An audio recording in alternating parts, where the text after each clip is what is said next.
Tout d'abord, je salue mon cher Yahushua et je salue également mon cher Père Yahava.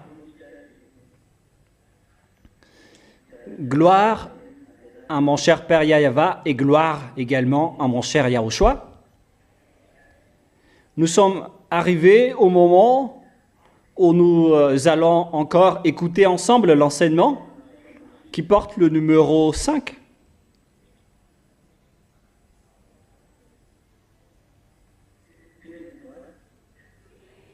Je ne sais pas si c'est le numéro 5 ou le numéro 6.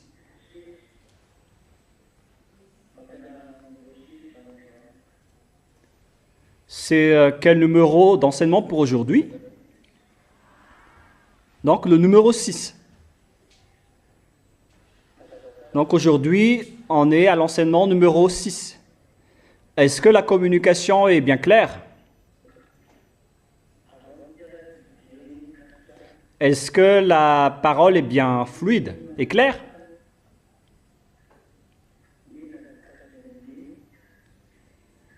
Aujourd'hui, nous allons voir concernant la situation et la réalité mondiale, surtout concernant... Est-ce que c'est entrecoupé de votre côté? Ou bien est-ce que c'est bien clair? D'accord. Donc, concernant la réalité de la relation internationale, notamment entre les Américains et les Russes, ainsi que sa finalité. Et aujourd'hui, nous allons voir le sujet de la Grande Babylone. Je vous ai déjà parlé de ce sujet la semaine dernière et il y en a beaucoup de gens qui ont dit qu'on ne comprend rien. Donc aujourd'hui, je vais bien vous expliquer le sujet de cette parole. Tout d'abord, on va parler du sujet du Babylone. Babylone, c'est un pays qui a été appelé par le Père Yahva pour détruire Israël, pour anéantir les Israéliens, avec le personnage de Nebuchadnezzar que le Père Yahva a décrit comme son serviteur, en disant « Voici Nebuchadnezzar, mon serviteur ». Alors que c'est un Babylonien, un idolâtre, qui servait un statut de Dieu de 40 mètres de hauteur environ. Et Nebuchadnezzar, c'est vraiment le diable. Et aucun vrai Dieu n'était avec lui. Alors que le Père Yahva lui a désigné en tant que son serviteur, qu'il a envoyé pour attaquer Israël. Voilà donc le sujet de Babylone, si vous ne le connaissez pas. Est-ce que c'est clair pour vous jusque-là? Et vous répondez tous si c'est clair ou pas. Répondez tous ensemble. Allons-y. Alors, cette Babylone, où il y a le roi Nebuchadnezzar, c'est cette nation, cet empire qui a attaqué Israël. C'est donc une nation abominable, avec un roi qui est détestable par le Père Yahva et Yahushua. Lorsqu'on parle de Babylone, alors, donc on parle d'un pays qui est répugnant, avec un roi répugnant. Sachez que ce pays est détesté par le Père Yahva, cet empire du Babylone. Qui est Babylone? Qui est cette Babylone? Car cette Babylone est apparue dans le livre de l'Apocalypse. Qui désigne ce Babylone? Quelle est la fin de son chemin? Qu'est-ce qui va se passer avec elle? Qui est cette Babylone à l'heure actuelle où l'on parle? Car dans l'ancienne époque, Babylone a attaqué Israël à l'époque de Nebuchadnezzar vers l'année moins 590 aux alentours. Vers moins 590. Est-ce que c'est bien clair?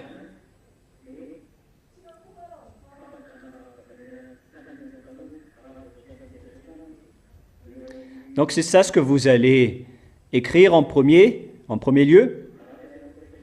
Babylone, c'est un ancien empire. À l'heure actuelle, ils sont autour de l'Iran et de l'Irak. En fait, ils se mélangent avec l'Iran et l'Irak, cette Babylone, car les Médians et les Perses, ce n'est autre que Iran et Irak. Les Perses, c'est l'Iran, et les Médians, l'Irak. Et les Irakiens et les Iraniens se sont mélangés avec les Babyloniens à l'époque. On parle des Médians et des Perses, appelés actuellement Iran et Irak. Voilà donc concernant l'époque ancienne. Et actuellement, quelle est cette grande Babylone? Nous allons donc lire Apocalypse 17.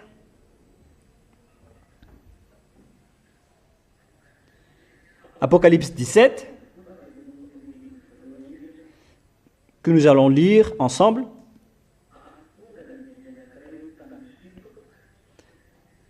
Apocalypse chapitre 17 à partir du verset 1. Puis un des 7 anges qui tenait les 7 coupes vin, et il m'adressa la parole en disant: Viens, je te montrerai le jugement de la grande prostituée qui est assise sur les grandes eaux. Est-ce que c'est clair pour vous jusque-là?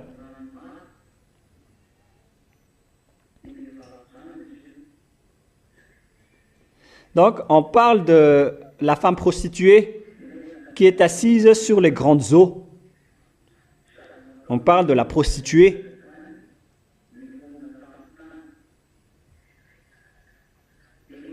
C'est avec elle que les rois de la terre se sont livrés à l'impudicité, et c'est du vin de son impudicité que les habitants de la terre se sont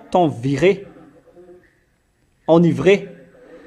Il me transporta en esprit dans un désert, et je vis une femme assise sur une bête écarlate, pleine de noms de blasphème, avec 7 têtes et 10 cornes. Je vais expliquer tout ça après.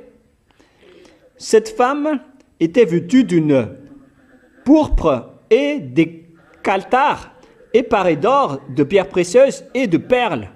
Elle tenait dans sa main une coupe d'or remplie d'abominations et d'impuretés de sa prostitution. Sur son front était écrit un nom, un mystère: Babylone la grande, la mère des impudiques et des abominations de la terre. Et je vis cette femme ivre du sang des saints et du sang des témoins de Yahushua. Et en la voyant, je fus saisi d'un grand étonnement. Et l'ange me dit: Pourquoi t'étonnes-tu?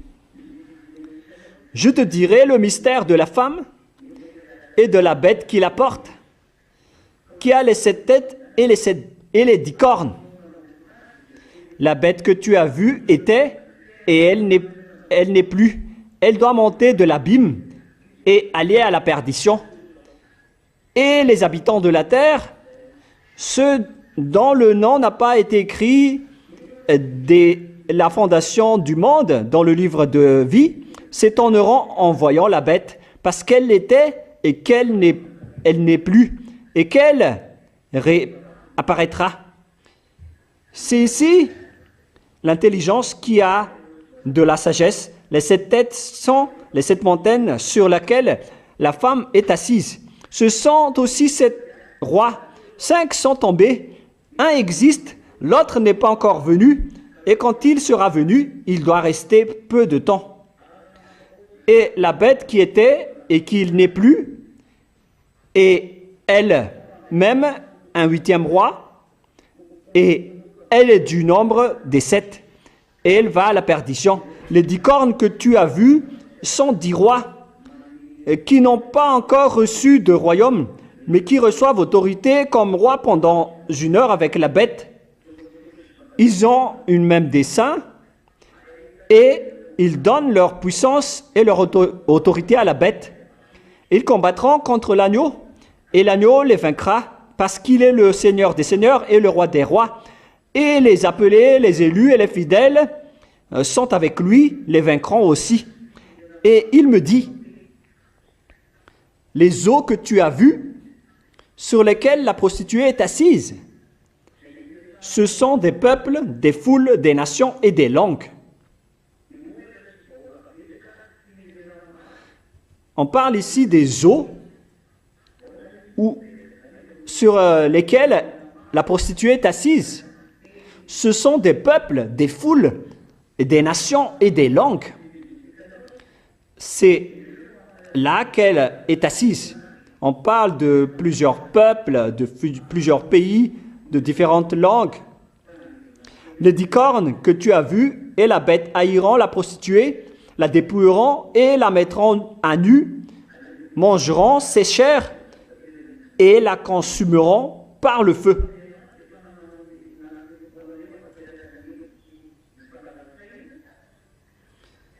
Donc, ils vont brûler, consumer cette femme par le feu, car Dieu a mis dans leur cœur d'exécuter son dessein et d'exécuter un même dessein et de donner leur royauté à la bête jusqu'à ce que les paroles de Dieu soient accomplies.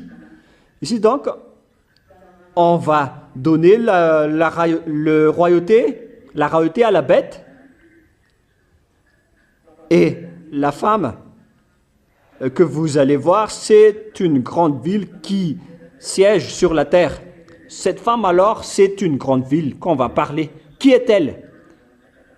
C'est un grand roi, le roi des rois, une grande ville. C'est pourquoi il y en a qui pensent que c'est le Vatican qui règne sur la terre, alors que ce n'est pas du tout le cas. Le Vatican ne règne pas du tout sur cette terre.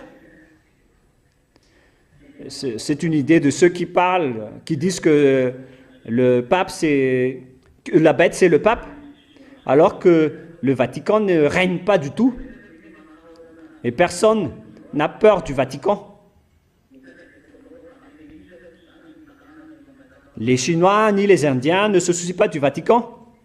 Parce qu'ici, on dit que tout le monde entier a peur de cet endroit. Et ça fait depuis longtemps. Qui est donc le roi de la terre qui fait peur à tout le monde?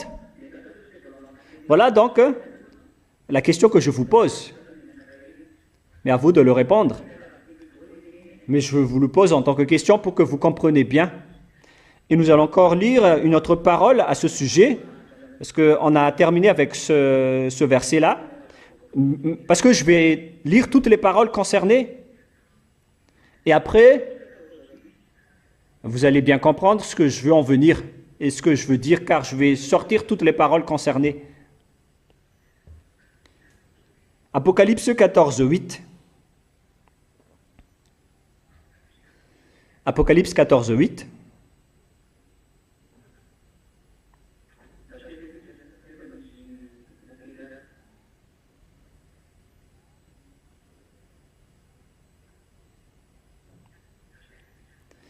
Patientez un tout petit peu les enfants.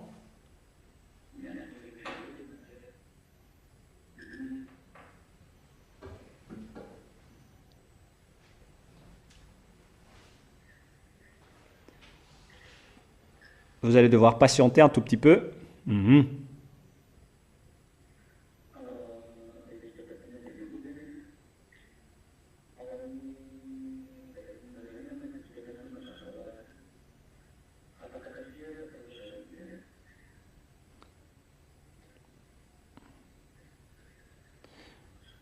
Vous allez donc lire ensemble, et vous lisez dans votre Bible, Apocalypse 14, 8.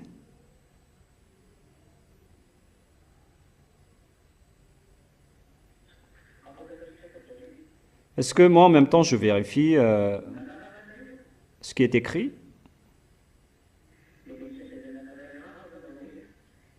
Apocalypse 14, 8. Et un autre,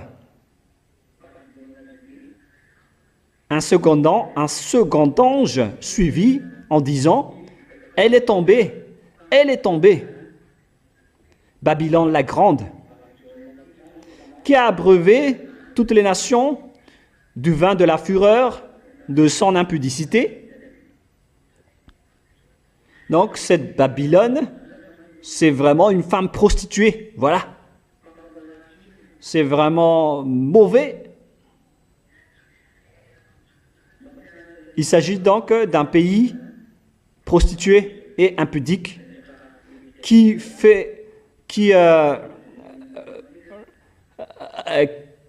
apprend les gens à faire du mal et à être mauvais, d'après ce qu'on vient de lire. Et la parole de Dieu dit que ce pays va être détruit et aussi dans Apocalypse 16, 19 maintenant.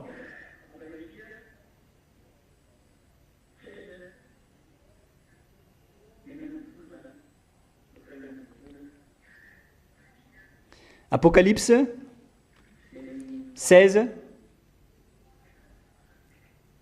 chapitre 16,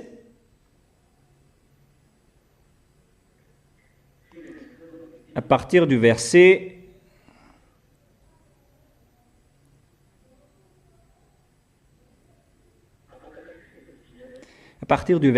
19, on va lire ensemble.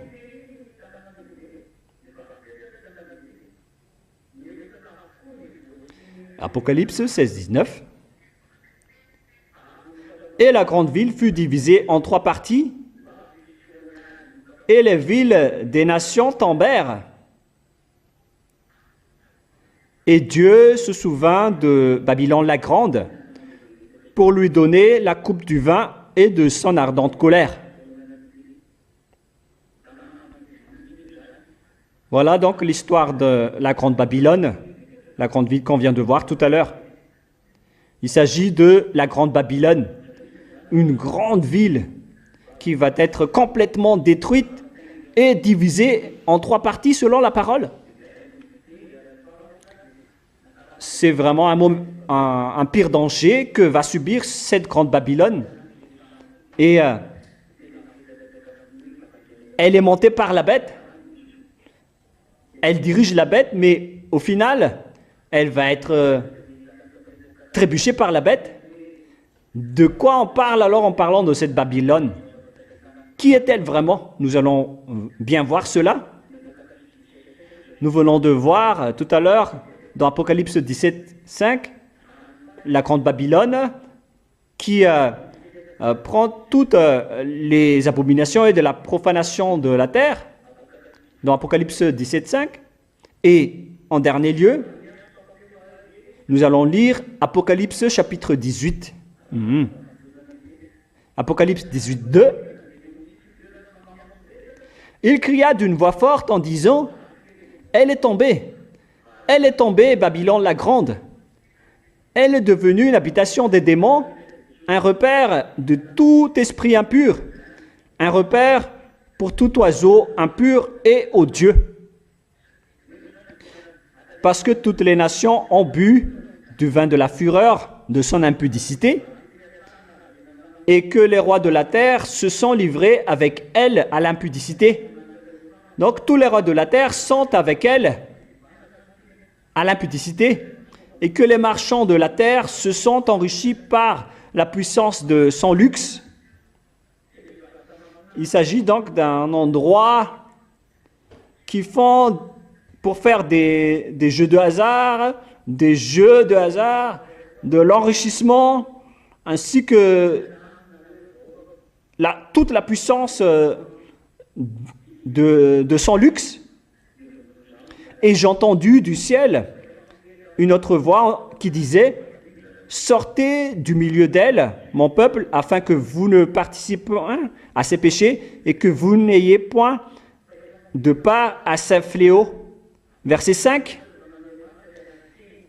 Apocalypse 18, 2, 3, 4, 5. Verset 5. Car ses péchés se sont accumulés jusqu'au ciel, et Dieu s'est souvenu de ses iniquités. Payez-la comme elle a payé. Verset 6. Et rendez-lui au double de selon ses œuvres. Dans sa coupe où elle a versé, versez-lui au double. Versez-lui au double. Autant elle s'est glorifiée et plongée dans le luxe, autant donnez-lui de tourments et de deuil, parce qu'elle dit en son cœur: je suis assise en reine, je suis point veuve, et je ne verrai point deuil. Elle se montre vraiment puissante et fière, cette grande prostituée, qui fait de l'impudicité avec les rois et tout le reste des gens. Elle fait des affaires, c'est vraiment pire. Et elle est assise dans une grande ville. Verset 8, à cause de cela, en un même jour, ces fléaux arriveront, la mort, le deuil et la famine, et elle sera consumée par le feu, car il est puissant, le Seigneur Dieu, qui l'a jugée. Et tous les rois de la terre qui se sont livrés à elle, avec elle à l'impudicité et au luxe, pleureront et se lamenteront à cause d'elle quand ils verront la fumée de son embrasement se tenant éloignée. Est-ce que vous entendez toujours?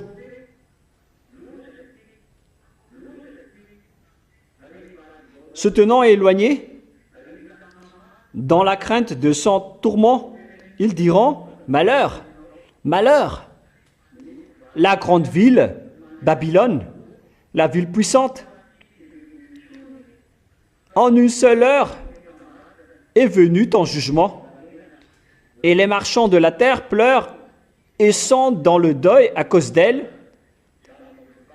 parce que personne n'achète plus leur cargaison d'or, d'argent, de pierres précieuses, de perles, de fin lin, de pourpre, de soie, d'écarlate, de toute espèce de bois de senteur, de toute espèce d'objets d'ivoire, de toute espèce d'objets en bois très précieux, en airain, en fer et en marbre, de cinnamome, d'aromates, de parfums, de myrrhe, d'encens, de vin, d'huile, de fine farine, de blé, de bœuf. Donc, tout le corps, ainsi que les animaux, sont dans cet endroit. Le corps est d'âme d'homme. Les fruits que tu désirais, ton âme, sont allés loin de toi, et toutes les choses délicates et magnifiques sont perdues pour toi, et tu ne les retrouveras plus. Les marchands de ces choses se sont enrichis par elles, se tiendront éloignés dans la crête de son tourment, et ils pleureront et seront dans le deuil en dirant: malheur, malheur, la grande ville qui était vêtue de fin lin, de pourpre, de clartre et parée d'or, pierres précieuses et de perles. En une seule heure, tant de richesses ont été détruites, et tous les pilotes, tous ceux qui naviguent vers ce lieu, les marins et tous ceux qui exploitent la mer se tenaient éloignés. Donc, ici, c'est clair que cet endroit se trouve au bord de la mer, et tous les gens ont vu sa destruction. Et ils s'écriaient en voyant la fumée de son embrasement: quelle ville était semblable à la grande ville? Ils jetaient de la poussière sur leur tête, ils pleuraient et ils étaient dans le deuil. Ils criaient et disaient: malheur, malheur, la grande ville où se sont enrichis par son opulence tous ceux qui ont des navires sur la mer. En une seule heure, elle a été détruite.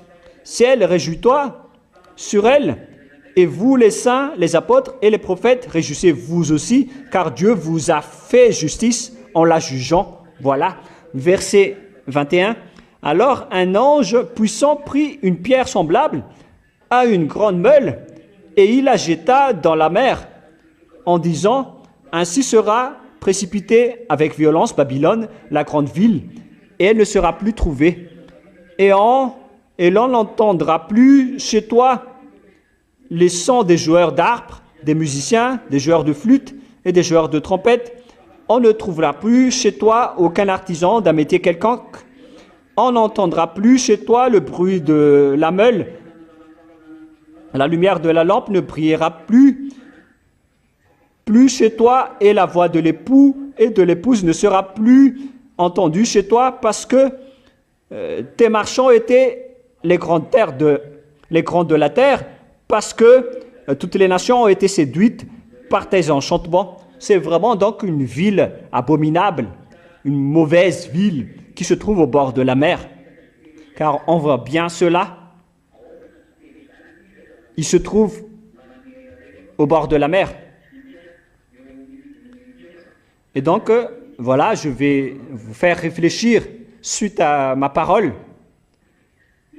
Qu'en est-il de cette parole? Je vous donne quelques minutes, environ 5 minutes de réflexion. C'est une question qui se pose pour vous. Qui est-elle? Donc, d'après ce que je viens de vous dire, qui est-elle? Quelle est cette ville?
Est-ce que vous avez bien réfléchi ensemble?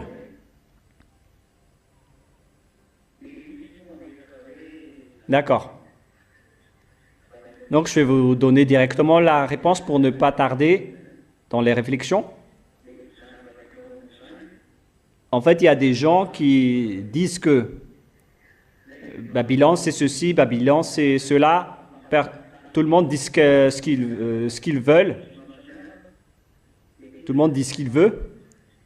Mais cette Babylone, je vous donne directement la réponse, c'est la prostituée qui a fait de l'impudicité avec les rois de la terre et le reste du monde. Ce n'est autre que les Américains. Et vous savez bien que les Américains règnent sur la terre actuellement. Même la Russie, elle la chevauche.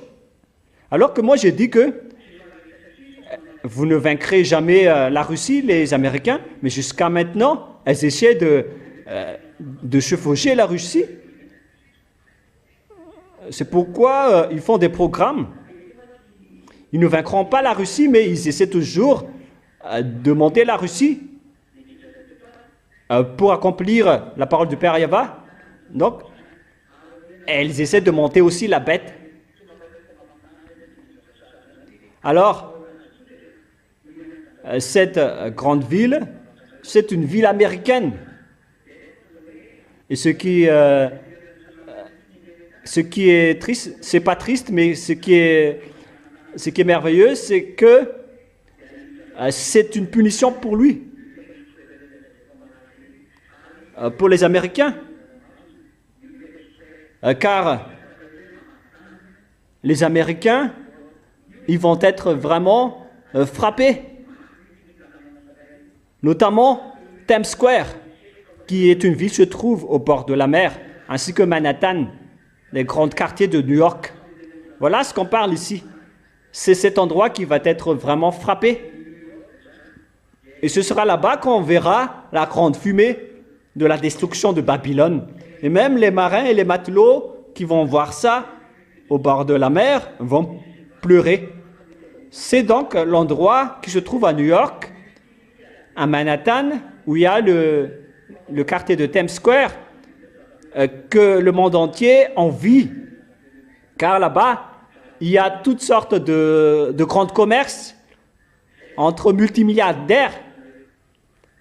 C'est un grand lieu d'échange entre les riches. C'est un quartier riche. C'est vraiment pire, cet endroit. Voilà donc la réponse pour vous. Et maintenant, je vais vous expliquer. Car vous allez dire, on parle ici d'une femme, et pourquoi vous dites que c'est un pays, alors que la femme désigne l'Église. C'est vrai que l'apôtre Paul a comparé la femme en tant que l'Église. Ce schéma est juste. Mais ici, la parole de Dieu dit que la femme peut aussi montrer un pays ou une nation. Nous voyons ça dans Apocalypse 12. Là, on voit bien que la nation d'Israël est aussi définie comme étant une femme. Nous allons lire ensemble cette parole.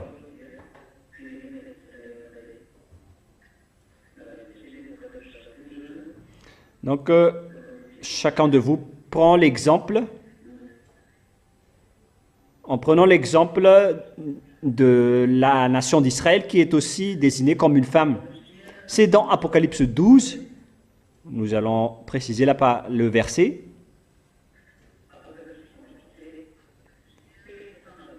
Apocalypse 12, 17. Apocalypse 12, 17. Et le dragon fut irrité contre la femme. Et il s'en alla faire la guerre au reste de sa postérité, à ceux qui gardent les commandements de Dieu et qui ont le témoignage de Yahushua. Et il se tenait au bord de la mer, sur la plage. On parle ici des enfants d'Israël. Cette femme désigne donc les enfants d'Israël, ainsi que les descendants des enfants d'Israël, le peuple israélien. Ici donc, la femme a remplacé un pays, notamment le pays d'Israël, les enfants d'Israël. Donc, la femme peut aussi remplacer un pays selon la parole de Yahushua. Mais la femme aussi peut représenter une église en fonction de la circonstance. Et nous allons voir ça maintenant dans le livre d'Éphésiens, chapitre 5. Éphésiens, chapitre 5. Quel verset déjà? Verset 23. Éphésiens 5, 23 et 24. Car le mari est le chef de la femme, comme Yahushua est le chef de l'Église, qui est son corps et dont il est le sauveur. Donc le mari est le chef de la femme et Yahushua est pourtant le chef de l'Église. Donc le mari remplace Yahushua dans l'autorité du foyer et la femme prend la place de l'Église. Donc la femme peut aussi représenter l'Église à ce sujet-là. Donc la femme a un double jeu, à la fois l'Église et à la fois le pays. On a vu donc tout ça ensemble, que tout ça existe. Soit la femme prend la place de l'Église, mais en cette fin des temps, elle prend la forme d'un pays, en cette fin des temps. Car maintenant, on vient de voir que la femme représente un pays selon le livre d'Apocalypse chapitre 17. C'est ça, c'est bien ça peut-être, que nous venons de lire récemment.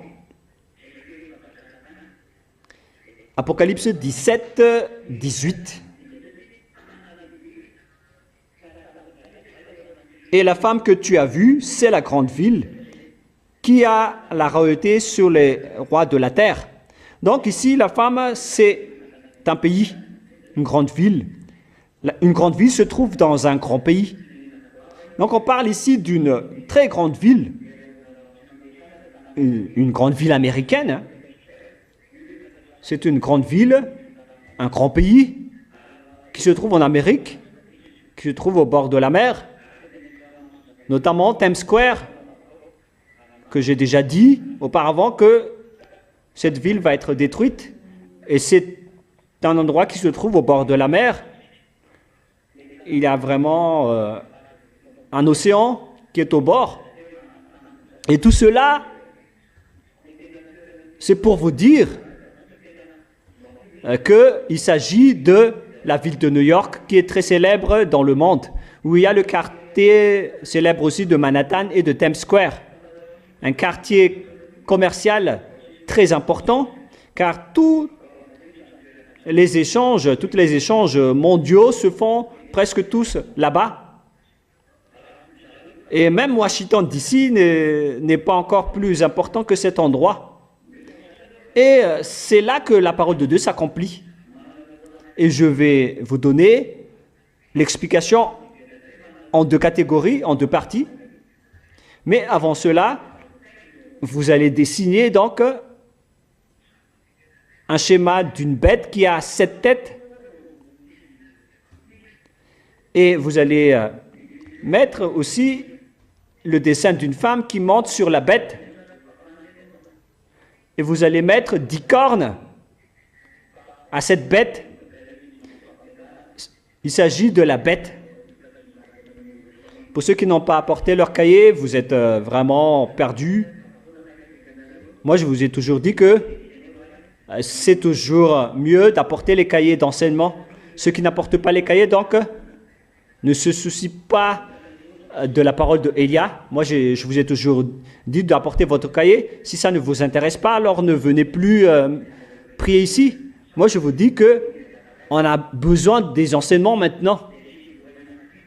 Allons-y alors. Alors, vous allez faire ce schéma. Je vais vous attendre rapidement. Il faut dessiner une bête avec 7 têtes et après vous allez mettre 10 cornes sur les têtes de cette bête et c'est suffisant. Et vous allez aussi mettre une femme qui monte la bête. Voilà.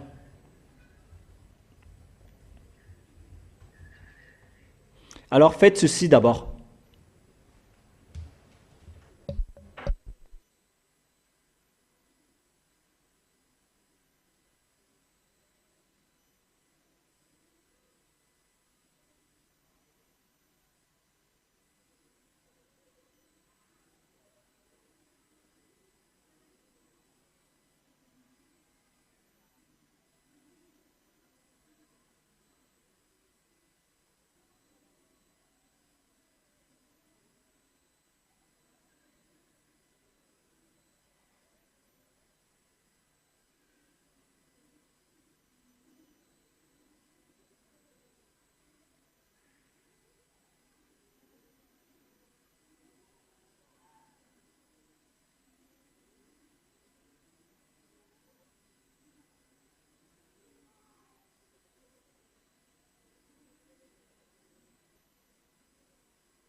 Est-ce que vous avez terminé le dessin?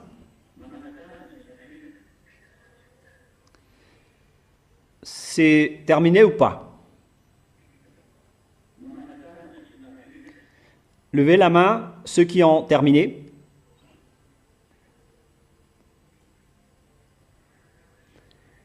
Et levez la main pour ceux qui n'ont pas encore terminé.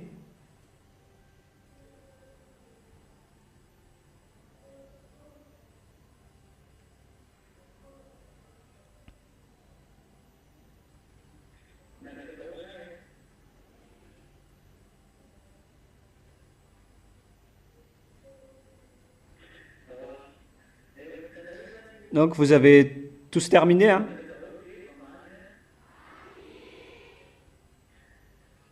Allons-y alors. Et donc, lorsque vous avez terminé, est-ce que tout le monde a terminé d'ailleurs? Répondez tous. Donc, je vais faire étape par étape.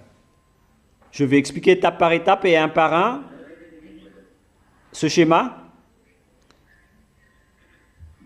Il y a donc cette bête à 7 têtes. Je vais commencer l'explication depuis les têtes d'abord. Est-ce que vous comprenez ce que je viens d'expliquer? La première tête s'agit de l'Empire assyrien. Vous allez noter assyrien. Vers l'année moins 720. Lorsque je dis moins 720, c'est l'année 720 avant l'année 0. L'année 0, c'est l'année de naissance de Yahushua. Donc, moins 720, c'est 720 années avant la naissance de Yahushua. Il s'agit donc de la première tête qui n'est autre que l'Empire babylonien. Empire assyrien, je veux dire, excusez-moi. La deuxième tête correspond à l'Empire babylonien. La deuxième tête, c'est l'Empire babylonien vers l'année moins 590. La troisième tête correspond à l'Empire médian. Là, on ne pouvait pas préciser la règne des Médians, car ils se sont mélangés avec les Babyloniens, ainsi que les Perses. Alors, on n'a pas pu préciser leur période de royauté, car ils se sont mélangés. Ils ont tous régné, que ce soit les Babyloniens, les Médians ou les Perses. Les Médians, ce sont les Irakiens, et les Perses, ce sont les Iraniens actuels. Donc, on n'a pas vraiment de période précise à ce sujet. Ce qu'on peut dire, c'est qu'ils ont tous régné ensemble en Israël, car après la destruction de l'Empire babylonien, il y avait les Médians qui ont régné et aussi les Perses après. Donc, après l'Empire babylonien, c'est l'Empire médian. Lui aussi, il a attaqué Israël. Il a vraiment régné aussi là-bas. Avec, après cet empire, il y a l'Empire perse qui a aussi attaqué les Israéliens. Et après cela, on est avec le 5e empire qui est l'empire grec. Il faut bien noter car vous en avez vraiment besoin. Pour l'empire grec, il régnait vers l'année moins 300 aux environs. Moins 300, moins 335. Et lors de la règne de l'Empire grec, on a connu le roi Alexandre le Grand, celui qui a régné en Israël.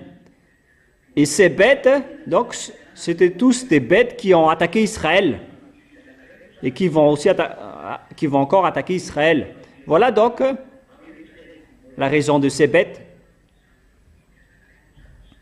Et ce sont les têtes qui ont attaqué Israël, mais c'est regroupé dans un schéma d'une seule bête. Il y a donc des bêtes qui sont déjà passées, et il y a encore des bêtes la bête qui va encore attaquer en dernier lieu. Voilà le schéma. Donc les 4 bêtes, les 5 bêtes ont déjà tous attaqué Israël, que ce soit la Syrie, Babylone, les Médians et les Perses. Et le 5e, ce sont les Grecs. Vers l'année moins 325, vers la règne de Alexandre le Grand. Je répète bien, premier empire assyrien, deuxièmement babylonien, troisièmement il y a les Médians, après les Perses, et cinquièmement les Grecs, et le 6e était encore là à l'époque. Ce n'est autre que l'Empire romain. Car c'était à l'époque de l'Empire romain qu'on a eu cette période. Ils étaient encore là à l'époque de l'apôtre Jean ou Yohanan.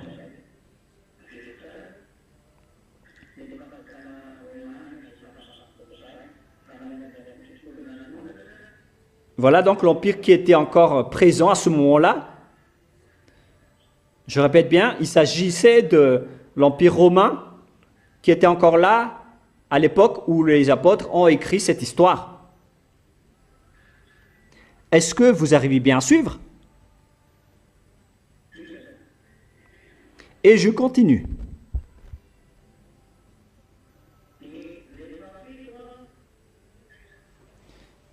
On continue ou pas?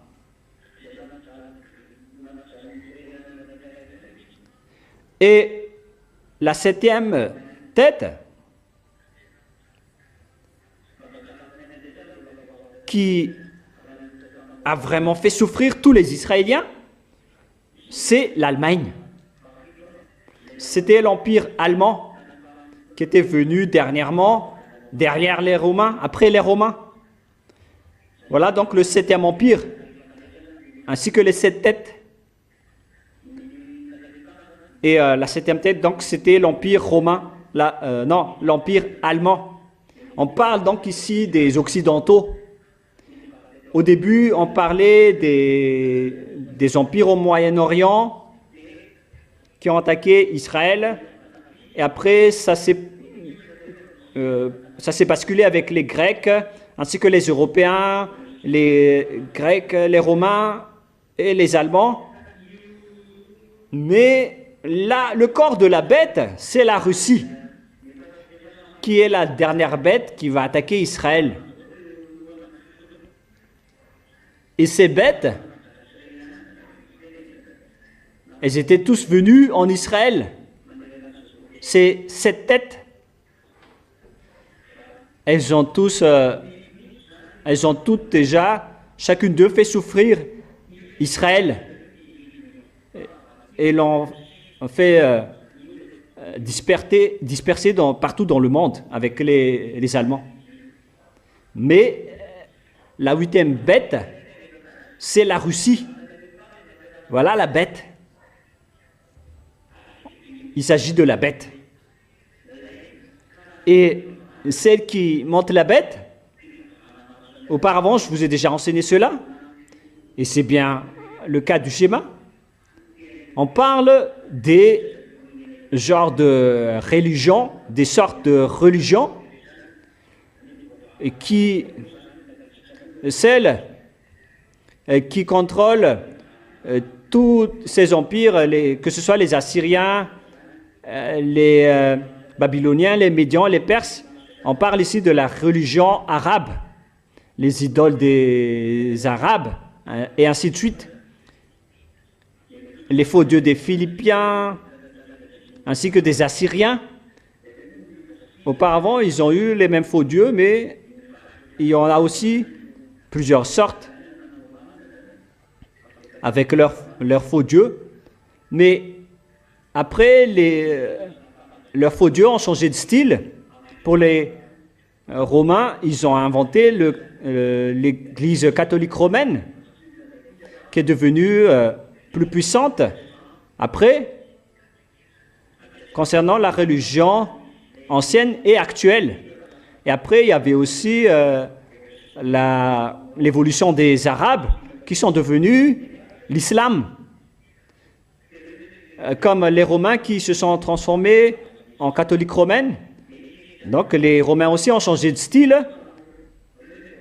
Les Arabes aussi ont changé de style en se transformant en musulmans de l'islam. Maintenant, on voit les faux dieux.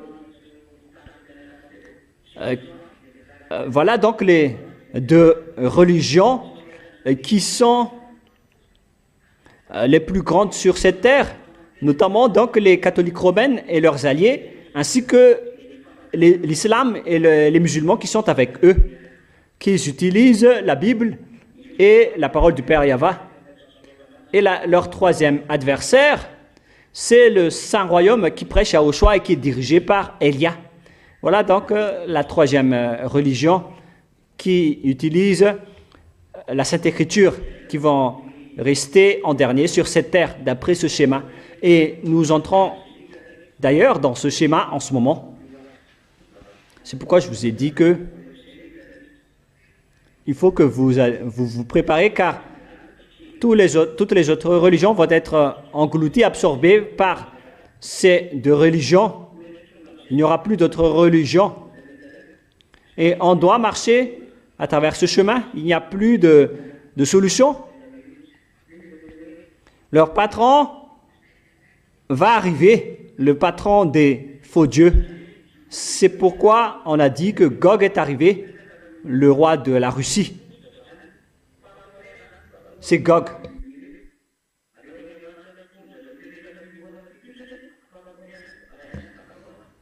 Et ce Gog, c'est la base. Ils ont un seul patron. C'est cette tête, ils servent qu'un seul patron.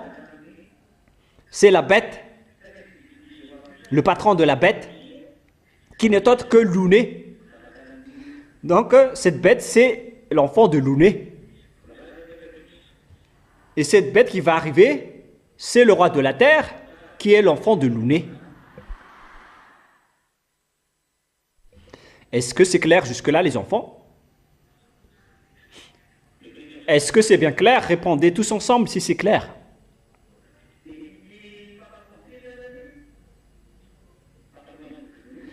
Et je continue la parole.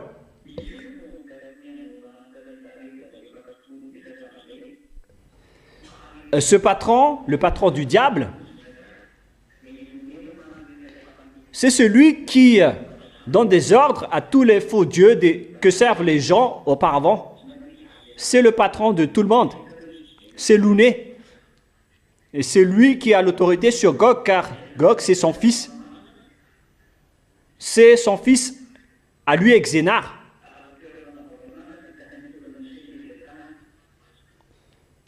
Et ils l'ont façonné sous la mer, dans l'endroit où il y a le Léviathan. C'est là-bas qu'ils l'ont façonné, qu'ils l'ont conçu. Dans l'endroit où il y a le Léviathan. Le Léviathan se trouve sous la mer. C'est pourquoi c'est devenu très dangereux de voyager par la mer en ce moment. Car ils sont en train de sortir. C'est pas seulement sous la mer, mais il y a aussi dans l'atmosphère. Ils descendent tous. Voilà. Est-ce que c'est clair d'abord le sujet de la bête et toutes les bêtes qui étaient avec lui, qui est avec elle, ainsi que les religions qui sont avec elle? Maintenant, on voit que la religion officielle en Russie, c'est l'orthodoxe. Donc l'original des catholiques romains, c'est l'orthodoxe. Les catholiques romains, c'est une dérivation. Mais pourtant, c'est eux qui ont eu beaucoup de gens. Les orthodoxes n'ont pas eu beaucoup de fidèles, mais pourtant, ils restent dans l'original, selon leur originalité. Là, on parle de sujets entre catholiques. Hein. Mais la religion qui est avec eux, c'est la religion de l'islam. Ils sont ensemble.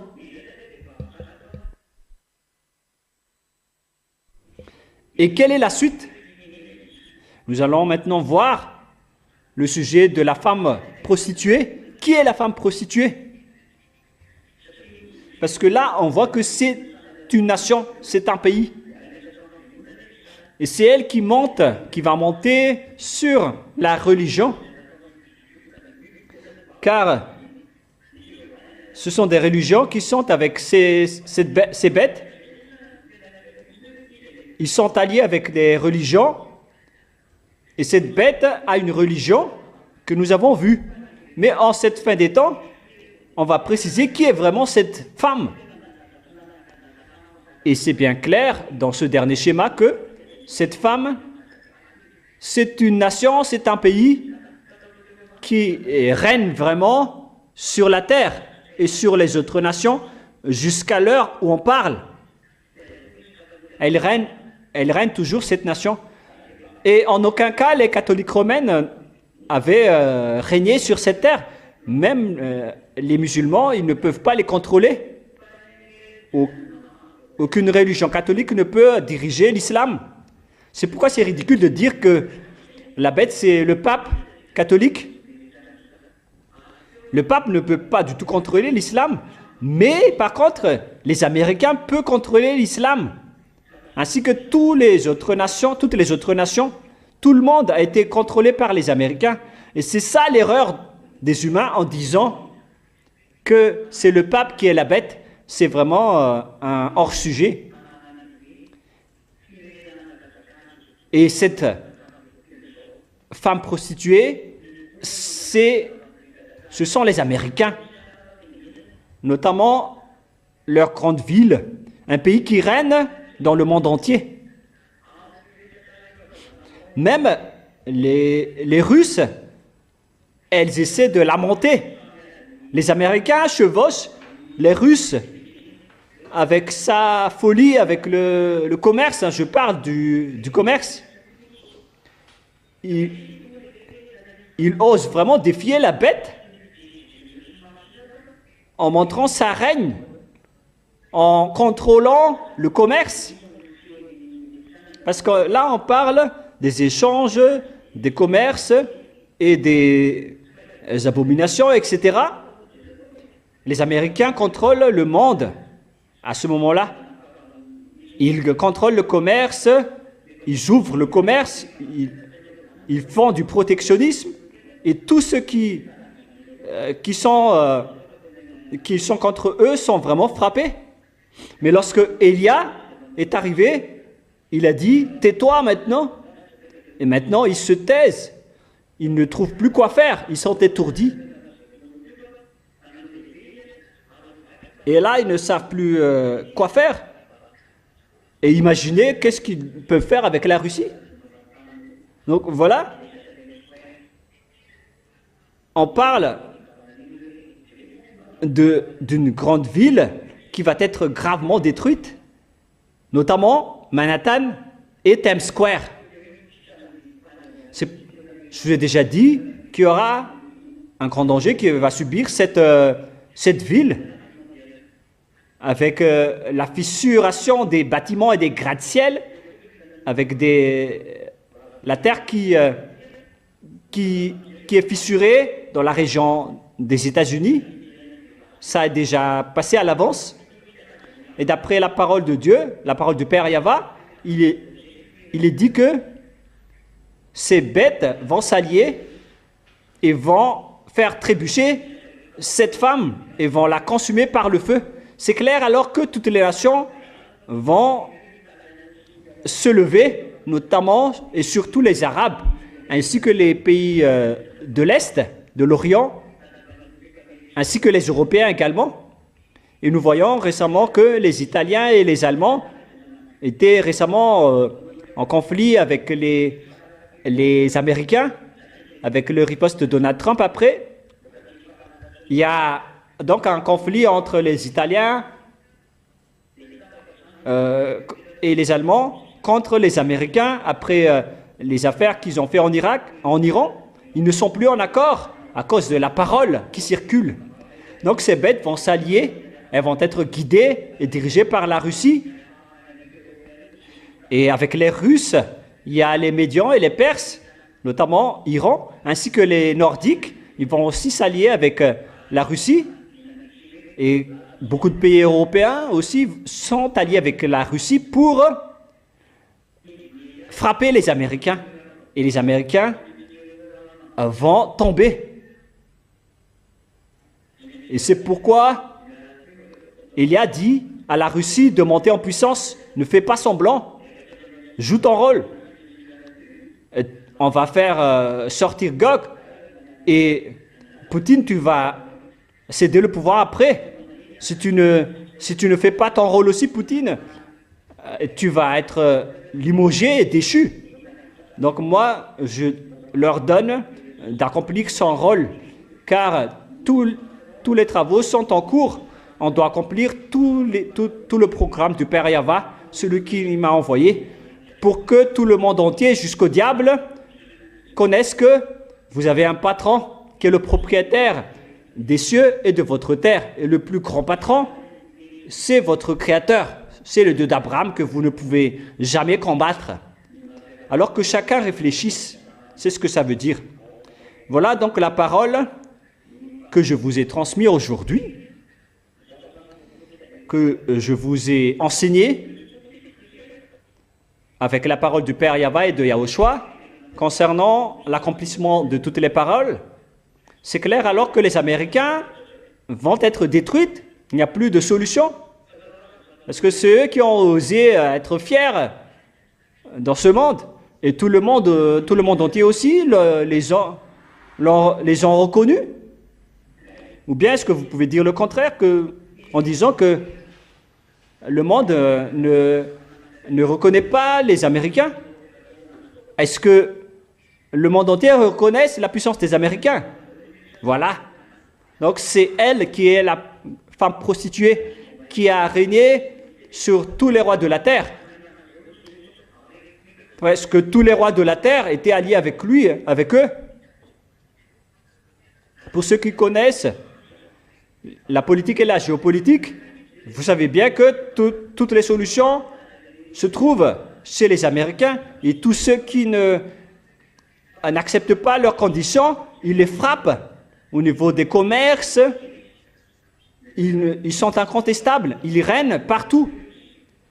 Mais au final, c'est-à-dire en ce moment, à l'heure actuelle, la Russie va les faire tomber. Alors le moment est arrivé pour toi, Russie, de la faire tomber. Prépare-toi à accomplir ce schéma, car la parole, l'accomplissement de la parole est arrivé. Tous les exécutants doivent accomplir leur rôle. Voilà le Père Yahva qui est le maître de tout l'univers, de tous les univers.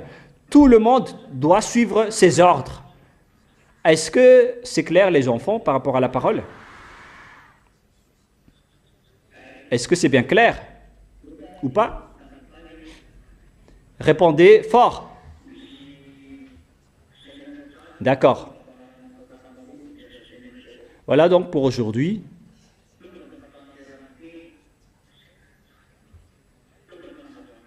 Il y a beaucoup de choses pour vous faire réfléchir, pour vous prouver que la fin de l'histoire est arrivée, l'accomplissement de la parole est arrivé, la destruction de votre terre est arrivée, le moment d'anéantir tous les dirigeants de la terre est arrivé. Tout cela arrive, on ne peut plus rien retenir. Et c'est Élia lui-même qui demande au Père Yahva et à Yahushua de tous les envoyer. Il ne faut plus rien retenir. Car moi, je suis en train, j'ai hâte de rentrer, je vais accomplir mon rôle. Et vous, les agneaux, est-ce que vous allez tarder ou pas? Tardez toujours et vous allez finir en enfer si vous tardez.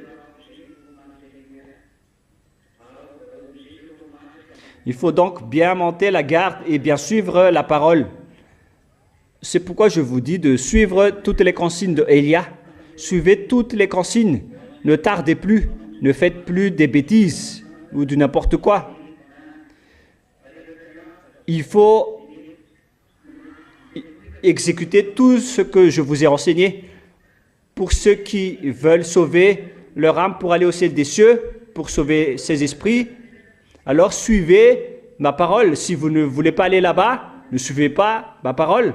Mais de toute façon, vous n'allez pas pouvoir supprimer tout ce que j'ai dit. Tout doit être accompli selon la prévision et le programme du Père Yahva et de Yahushua pour montrer leur force et leur pouvoir, pour montrer qui sont les vrais dieux. Et préparez-vous car les explosions, d'après la chanson de Shriana, vont arriver. Il y aura des explosions. On n'attend plus longtemps. Il y aura des explosions par-ci et par-là. Et n'espérez plus avoir la paix. Ça n'existe plus. Élia vous dit toujours de s'allier avec la Russie si vous ne voulez pas être détruite, notamment les Ukrainiens. Que vous aimez ou non, vous allez devoir être annexé par la Russie. Ne faites pas la grosse tête. Vous n'avez plus aucune solution. Alliez-vous avec la Russie. Vous allez être détruite si vous ne faites pas attention. Mais que vous aimez ou non, vous allez devoir être avec la Russie, que vous aimez ou non. Si ça vous convient ou non, vous devez vous allier avec la Russie. C'est vous qui êtes dupé par votre président. Élia a déjà dit qu'il n'y a plus de solution pour vous. Vous devez vous allier avec la Russie si vous ne voulez pas être détruite. Mais si vous ne voulez pas, tant pis pour vous. Mais que vous aimez ou non, vous allez toujours être détruite. Et en même temps, vous allez être annexé par la Russie et vous allez être détruite. Mais puisque vous ne voulez pas écouter la parole de Élia, alors on va vous frapper pour que vous soyez conscient pour écouter la parole de Élia. Moi, je vous le dis directement, hein, votre frappe va arriver. Et celui qui va vous frapper, c'est le Dieu d'Abraham. Comme lorsqu'il a frappé les Israéliens, il va aussi tous vous frapper. Maintenant, ce ne sont plus les Israéliens qui vont être frappés, mais ce sera pour les dirigeants de la terre, les gouvernements et les rois de la terre. Vous allez tous être frappés. Le moment de vous frapper est arrivé, mais vous allez voir la suite. Voilà, Élia. Il est à la fois sauveur et il peut aussi envoyer les dangers. Mais c'est vous qui ne voulez pas écouter. Vous dites que c'est de la folie, mais on verra la suite. Personne ne peut effacer la parole de Élia à jamais. Il s'agit des paroles du Père Yahweh de Yahushua, le Dieu d'Abraham qui vous a créé, mais que vous ne vous souciez pas. Voilà donc la fin. Je vous souhaite à tous de rester bien fermes. Demain, vous pouvez poser des questions si besoin, mais seulement concernant mes enseignements, ainsi que les enseignements que je viens de donner. Et on verra la suite après. Je vous souhaite à tous d'être bénis par Yahushua et à demain. Au revoir.